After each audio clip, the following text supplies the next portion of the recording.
তোর বাবাকে বাঁচাতে হলে কালো পাহাড় থেকে লাল জলমলে গাছের হলুদ আপেল ফল আনতে হবে। সাবধান, ওখানে সাপের রাজা পাহারা দেয়। আমার যতই কষ্ট হোক, আমি ওই হলুদ আপেল ফল আনবই। আমার যতই কষ্ট হোক, আমাকে পারতেই হবে।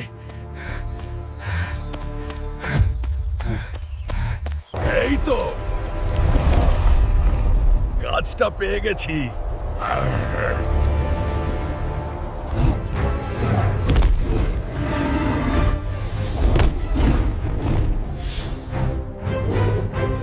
বন্ধুরাই, তোমরা যদি ভিডিওতে লাইক আর সাবস্ক্রাইব করো তাহলে আমি শক্তি পাবো।